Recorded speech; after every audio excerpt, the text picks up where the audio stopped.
ನಮಸ್ಕಾರ. ವಿಶೇಷವಾಗಿ ಇವತ್ತು ಹೇಳುವಂಥ ಸಿನಿಮಾದ ಹೆಸರು ತವರಿನ ತೊಟ್ಟಿಲು.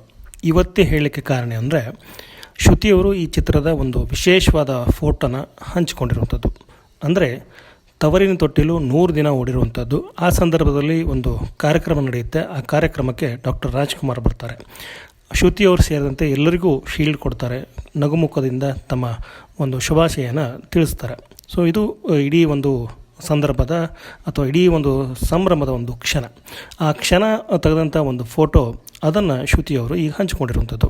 ಇನ್ನು ಸಿನಿಮಾ ವಿಚಾರಕ್ಕೆ ಬಂದರೆ ಈ ಸಿನಿಮಾ 1996ರಲ್ಲಿ ಬಂದಿತ್ತು. ಆ ಲೆಕ್ಕದಂತೆ ಈಗ 28 ವರ್ಷ ಆಯಿತು. ಇದನ್ನು ಎಸ್ ನಾರಾಯಣ್ ಅವರು ನಿರ್ದೇಶನ ಮಾಡಿದರು. ಇದರಲ್ಲಿ ಚರಣ್ ರಾಜ್ ಇದ್ದರು, ಜೊತೆಗೆ ರಾಮ್ ಕುಮಾರ್ ಇದ್ದರು. ತುಂಬ ವಿಶೇಷವಾಗಿ ದೊಡ್ಡಣ್ಣ ಅವರು ಕೂಡ ಇಲ್ಲಿ ಕಾಣಿಸ್ಕೊಂಡಿದ್ದರು ಅಂತಲ್ಲ, ಇವರು ಕೂಡ ಈ ಒಂದು ಚಿತ್ರದ ಒಂದು ಭಾಗವಾಗಿದ್ದರು. ಸೊ ವಿಶೇಷವಾದ ಈ ಸಿನಿಮಾ 100 ಡೇಸ್ ಹೋಗೋದಲ್ಲದೆ ಬೇರೆ ಭಾಷೆಯಲ್ಲೂ ರೀಮೇಕ್ ಆಗಿತ್ತು. ಅಂದರೆ ಅಣ್ಣನ್ ತಂಗಚ್ಚಿ ಅಂತ ಹೇಳಿ ತಮಿಳಲ್ಲಿ ಕೂಡ ಈ ಸಿನಿಮಾ ರೀಮೇಕ್ ಆಗಿತ್ತು.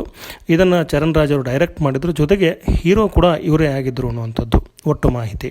ತುಂಬ ವಿಶೇಷವಾದ ಸಿನಿಮಾ, ವಿಶೇಷವಾಗಿ ಗಮನ ಸೆಳೆದಂಥ ಸಿನಿಮಾ. 28 ವರ್ಷ ಆಗಿದೆ. 28 ವರ್ಷ ಆದಮೇಲೆ ಆ ಒಂದು ಕ್ಷಣದ 100ರ ಸಂಭ್ರಮದ ಒಂದು ಫೋಟೋನ ಶ್ರುತಿಯವರು ಹಂಚಿಕೊಂಡು ಆ ಖುಷಿಯನ್ನು, ಆ ನೆನಪನ್ನು ರಿಕಾಲ್ ಮಾಡ್ಕೊಂಡಿರುವಂಥದ್ದು.